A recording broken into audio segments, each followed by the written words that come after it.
Yes, friend, ako'y nagbabalik, DJ B-Boy Bibo, para sa ating tuloy-tuloy na BB Time tungkol sa usaping YOLO, You Only Live Once.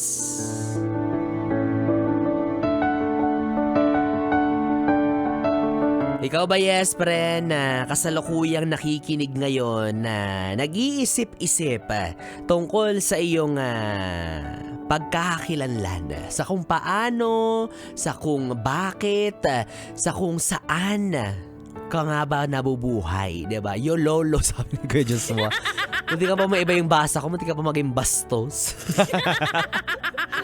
Diba? Ikaw, yes, friend, na meron ngayong existential crisis yon, diba? Existential crisis na nagtatanong kung para saan ka nga ba bumabangon? Ano nga ba yung purpose mo sa buhay?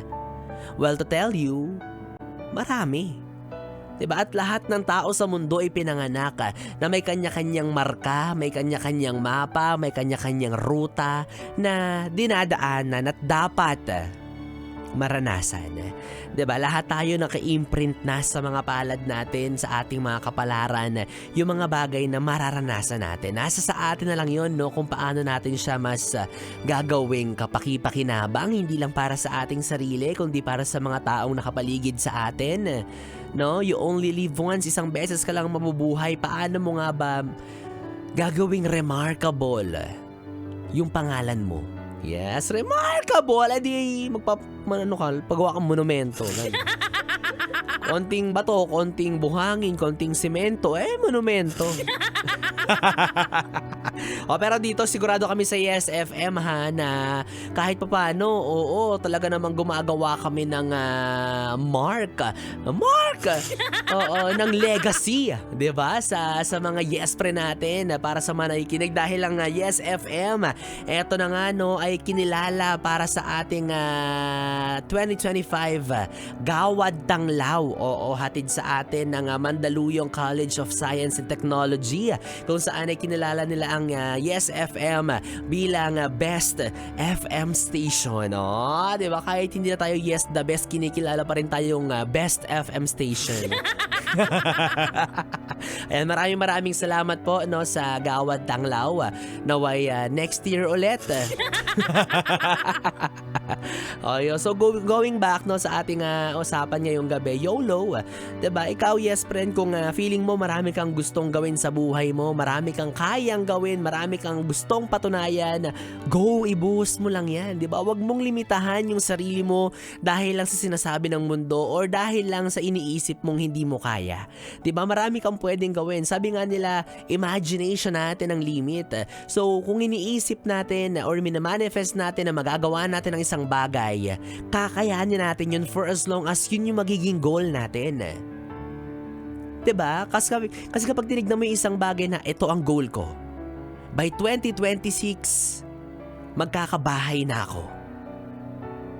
Kung dun yung magiging focus mo, hindi malabong mangyari yun. Tignan nyo ako, si B-Boy Bibo, sabi ko by 2025, makakapag-ipon na ako. O awa ng Diyos, patapos na yung 2025. May awa ang Diyos. Si B-Boy Bibo pa rin ako.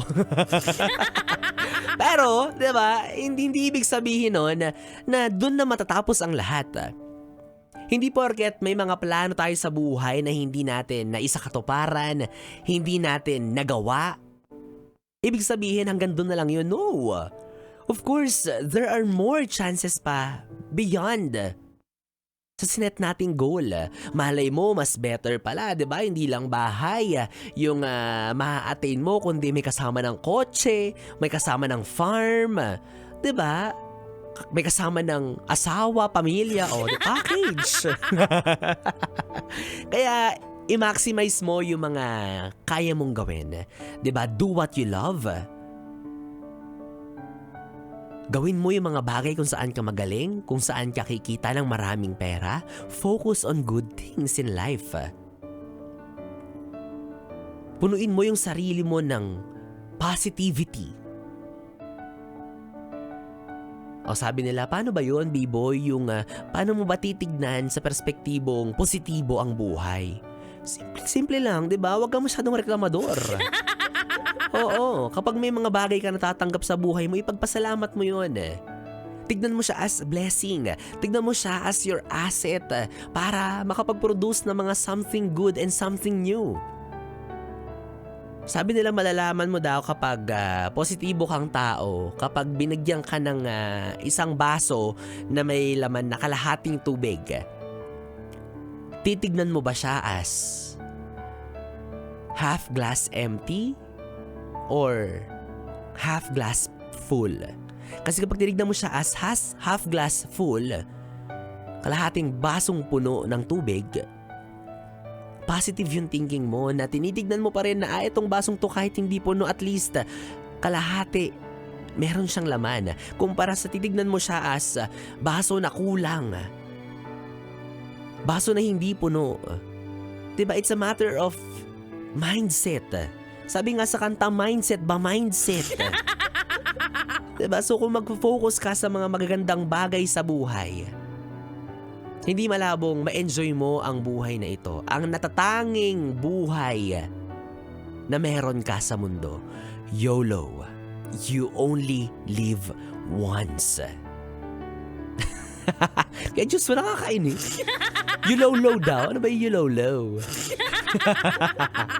Diba? Kasi kung iisipin natin, kung hindi mo gagawin ngayon, kailan? Kapag matanda ka na? Magsusubsub ka sa trabaho mo? Hanggang sa tumanda ka, hanggang sa mag-retired ka, tapos ano? Magsisisi ka pag 65 years old ka na, ay shucks, nung 25 years old ako, pangarap ko mag-bungee jumping, hindi ko ginawa. Ngayon na lang kaya, sige nga, mag-bungee jumping ka ng 65 years old.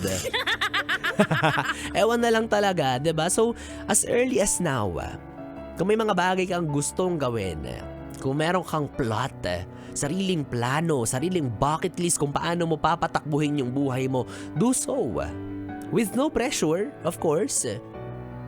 Pero at least kahit paano alam mo kung paano i-maximize yung buhay mo. Alam mo kung paano mo siya i-enjoy. Ayaw naman nating mamatay, 'di ba, na malungkot. Habang naka-display tayo sa harap ng maraming tao, malungkot siya. Diba? Ayaw mo naman siguro na kapag sinilip ka ng mga kamag-anak mo or kakilala mo, ay, parang hindi siya masaya. Of course, we want to be happy until the end. Kasi the opposite of YOLO, YODO.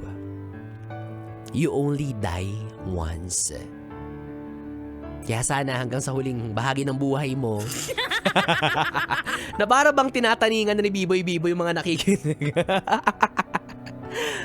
Sana sa huling bahagi ng buhay mo ay maging masaya ka, 'di ba? At masabi mo man lang na mission accomplished. Nagawa mo lahat. Na maximize mo ang buhay na to. 'Di ba? Para pag tinanong ka sa taas, Nakshi, anong ginawa mo nung buhay ka pa? Ato po, nag-enjoy lang, nagpakabuting tao, naging mabuti sa kapwa ko, naging mapagbigay, di ba? Para walang bubog, para naman graceful ang exit mo sa buhay na ito. So, bottom line, huwag mo nang sayangin yung oras at panahon mo sa mga bagay na walang kwenta at wala kang mapapala. Bisyo, droga, sugal, ay naku, wala kang mapapala dyan. Tigil mo na yan, ha? So, ilaan mo na lang yung mga pagkakataon sa buhay mo or mga oras sa buhay na ito na magiging, di ba, progressive ka.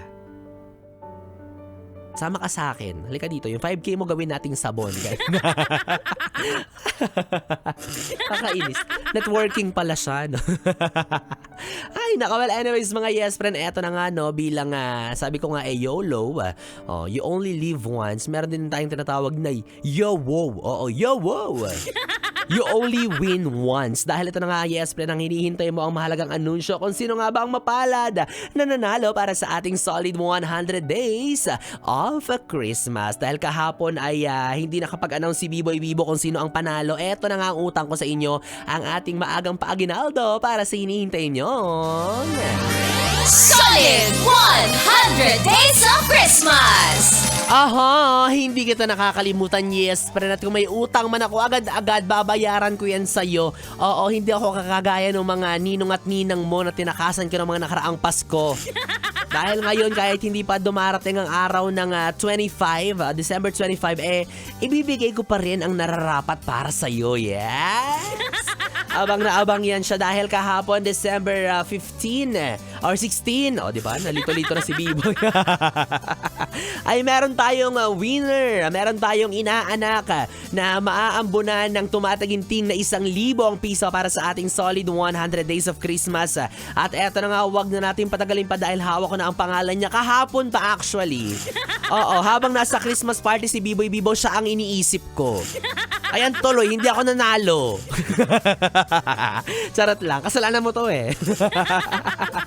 Ay naka, well anyways, yes friend, ikaw na ang winner, Mario Ramos. Congratulations sa iyo na ang 1,000 pesos para sa ating solid 100 days of Christmas. At kanina naman sa programa ni Ganda Wanda, ang nanalo ay si JR Bucho. Ayan, para sa ating mga yes friend na gusto rin sumali at manalo, ituloy-tuloy nyo lang ang inyong pakikinig at pakikitutok sa inyong mga yes friend dito sa 101.1 Yes FM at hintayin ninyo kung ano nga ba ang ipapagawa namin for a chance to win maagang paaginaldo para sa ating solid 100 days of Christmas. Yes friend, meron ka pang 7 days para sumali at magkaroon ng chance ang manalo ng tumataginting na 1,000 piso. Kaya naman Mario Ramos, kung narinig mo to sa mga oras na ito, ang kailangan mo lamang gawin ay mag-send ng iyong valid ID and of course ng iyong GCash number para tuloy mo na makamit ang iyong premyo para sa ating Solid 100 Days of Christmas!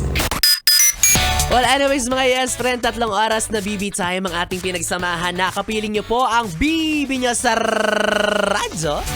Ang DJ na mabilis bumayo, ang dila sa mikropono. Magkasama at magkarinigan tayong muli bukas po sa parehong oras pa rin, syempre 9 PM to 12 midnight para sa ating programang BB Time dito lang sa istasyong No Problem, ang 101.1 Yes FM Solid. Yun na BB, oras natin 11:43.